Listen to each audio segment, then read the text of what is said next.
Hey, my name is Aiden Carcano. And I'm Micaiah Murphy. And you're watching the Bearcat News Network.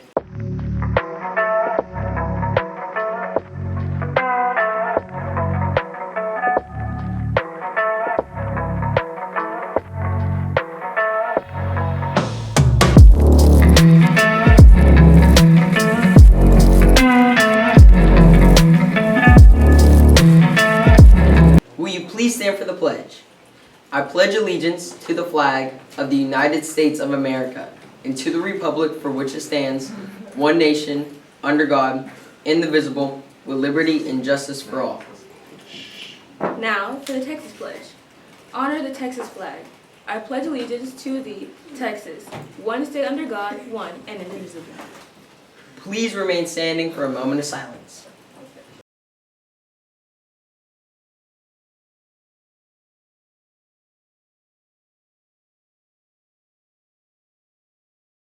For this Wellness Wednesday, did you know the human brain is scientifically wired for kindness? Serotonin is a happy chemical in our brain released when we give, receive, and witness kindness and empathy. Cortisol is a stress hormone that is also low. Let's learn about it and make kindness our wellness mission today.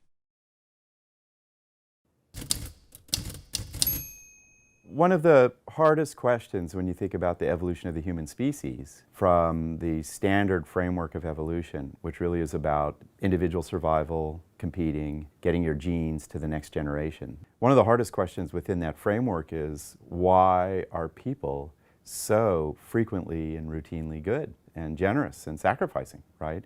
And most people think that Darwin had this idea of survival of the fittest, that really it's the most ruthless and bloodthirsty who really thrive and survive. That is not Darwin's view of human evolution at all. He really felt that sympathy is the strongest instinct that humans have. Communities that have the most sympathetic members will flourish and raise the greatest number of offspring.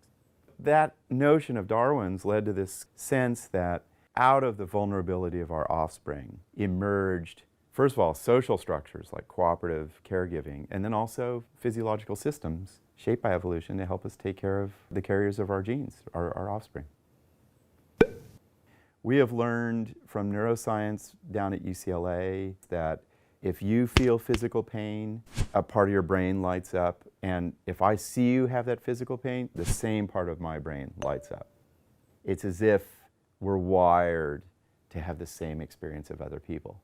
Empathy is this really complicated task. It really engages the frontal lobes, these newer regions of the cortex that are involved in more complex symbolic processes like language and imagining the future. Because empathy requires that you think there's someone else out there who has feelings and thoughts that may be different from mine. That's a really complicated cognitive achievement.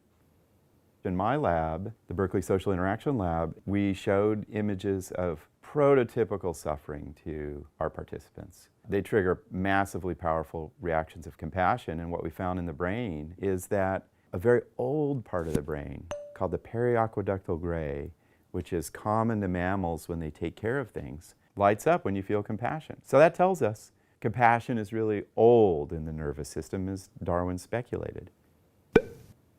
My students and I got really interested in social class. What does it do to the human mind? Our lab and other labs are interested in something called the vagus nerve. It's the longest bundle of nerves in the human nervous system. In our research, compassion, the feeling of caring for someone in need, activates the vagus nerve. Lower class individuals, if we show them images of suffering, they have a vagus nerve response. You don't see that in upper class individuals. It literally is a compassion deficit that's produced by lots of wealth. Next set of studies on charity.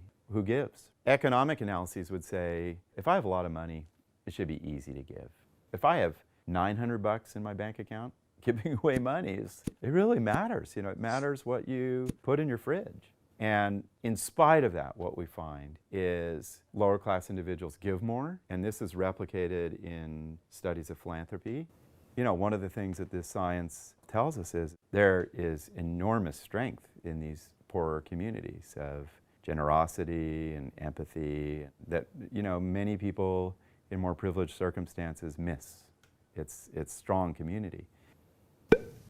Yeah, 60% of what we do is really about maximizing an individual's personal gratification and desire, just a classic survival of the most competitive. But 40% of the time, we're really doing things for other people.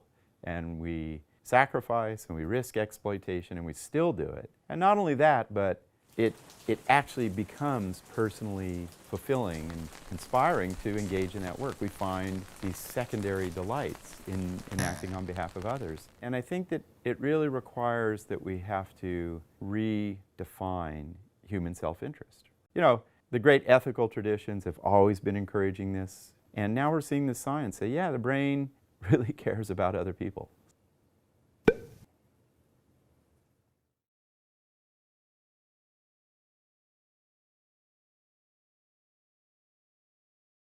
Attention 7th graders. If you have school spirit and would love to show it, then come try out for the cheer squad. Auditions will begin March 27th to March 31st. Make sure you have a physical on file and bring clothes that you can work out in. No Crocs.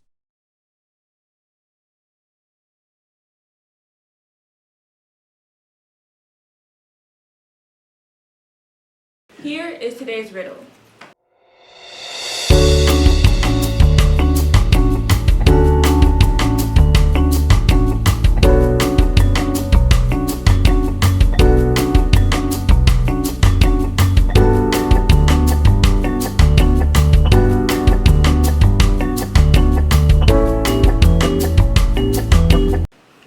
Central, it's that time again. It's time for a time rewind.